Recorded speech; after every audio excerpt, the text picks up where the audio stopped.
Welcome to this explainer. Okay, today we are going to break down the absolutely fascinating and frankly deeply chaotic science of nomography.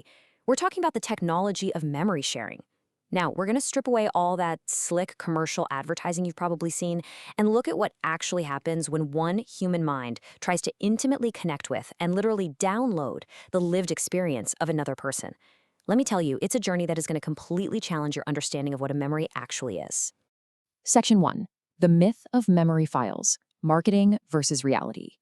So, if we look through the eyes of Dr. Elena Vance over at the Institute of Neurocomputational Dynamics, we see this really stark contrast.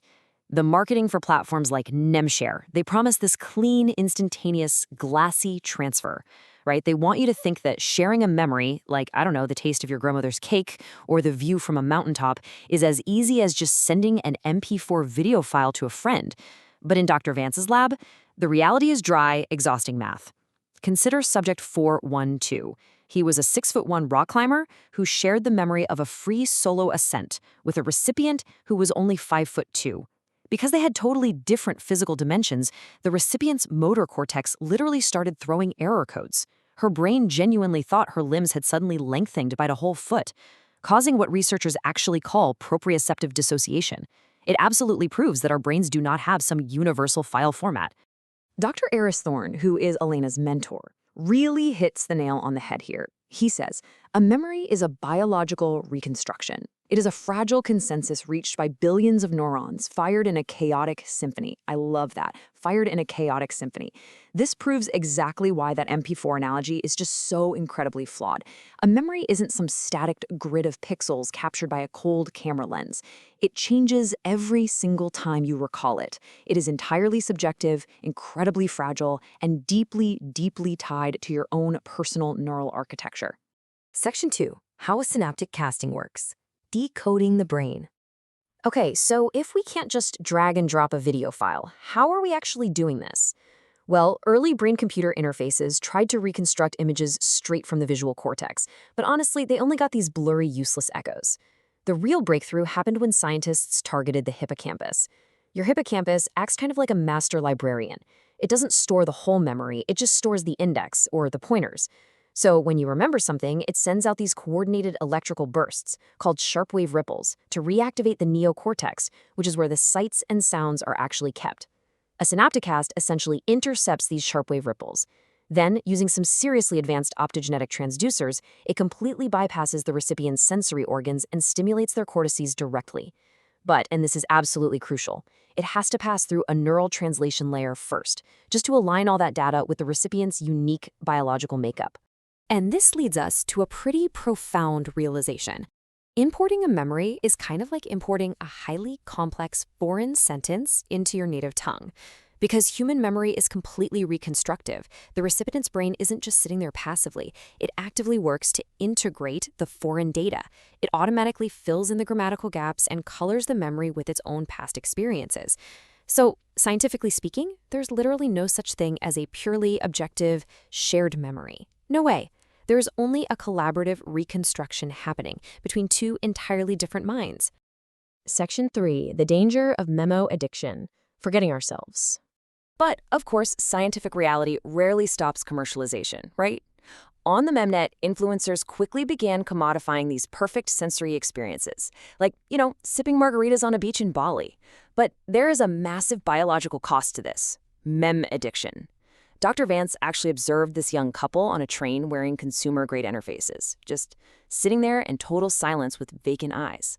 They were almost certainly using curated, polished memories to just patch over their own reality. But here is the terrifying biological truth of the matter. Neuroplasticity works both ways. If you spend all your time living in someone else's enhanced past, and you stop actively retrieving your own memories, your own synaptic pathways will physically weaken. This biological decay is known as long-term depression, or LTD. By constantly consuming the minds of others, humanity literally began to forget itself. Section 4. The Consolidation Sonata, the case study of Julian Vance. To truly understand the stakes of this tech, we have to talk about Julian Vance, Elena's grandfather. Julian was a jazz titan, an absolute genius, but his mind was tragically being ravaged by early-onset Alzheimer's. Years prior, he composed this deeply emotional solo piano piece called the Consolidation Sonata, but he never actually wrote it down. It was stored entirely in his synaptic networks, which were now being rapidly destroyed by tangles in his entorhinal cortex. Elena's mission was just staggering. She had to extract this unrecorded masterpiece from his degenerating mind using a prototype clinical-grade synaptic cast. And to do this, she couldn't just plug in a hard drive. She had to act as the primary biological receiver herself. She literally used her own healthy prefrontal cortex as a biological scaffolding to decode and anchor his decaying chaotic signal. Now, this methodology carried a massive, heartbreaking risk. On one side, Elena had to use a deep learning model trained on Julian's past performances to act as a bridge, essentially guessing the missing notes that the Alzheimer's had already destroyed. On the flip side was the brutal biological law of reconsolidation. Every single time you retrieve a memory, it becomes labile. It becomes highly vulnerable to modification or even total destruction. So extracting this memory might permanently erase whatever was left of it in Julian's own mind. Actually, he knew this. Julian insisted they go forward. He told her, "A song that cannot be heard is not a song. Open the box, even if the box breaks." So Elena initiated this sequence, and the experience was completely overwhelming. She didn't just hear the music, she felt the physical tension in Julian's forearms, the smell of his 1984 studio, the crushing multi-sensory grief of the sonata woven directly into her own emotional processing centers.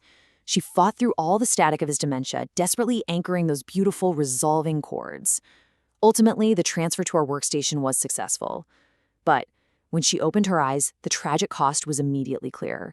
The intense stimulation and the labilization of the memory had caused Julian's remaining fragile synapses to collapse entirely. The memory was safely saved on a machine, sure, but she had permanently erased it from her grandfather's mind. The box had broken. Section 5. The Empathy Paradox. Regulating the mind.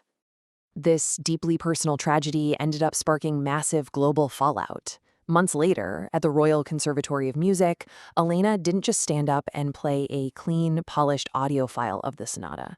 Instead, she broadcast the raw, imperfect, incredibly noisy telemetry of the memory directly to the audience's headsets while playing the physical piano. The audience felt the incredible music and the profound grief, but they also felt the stuttering, ghostly noise of Julian's dementia. It was so visceral, so intensely overwhelming that a prominent tech venture capitalist sitting right in the front row actually had to rip off his headset. He just couldn't consume it as another piece of media. This single event became a huge cultural watershed. It led directly to the strict GNA standards, which outlawed direct hippocampal extraction, mandated a 15% biological noise allowance, meaning brains have to actively reconstruct rather than just passively consume, and instituted a basic right-to-forget protocol to protect our synaptic privacy. Because ultimately, empathy is a biological process defined just as much by what we forget as by what we remember. After that concert, Elena could have easily uploaded the pristine sonata to the Mebnet and made her grandfather immortal. But she didn't.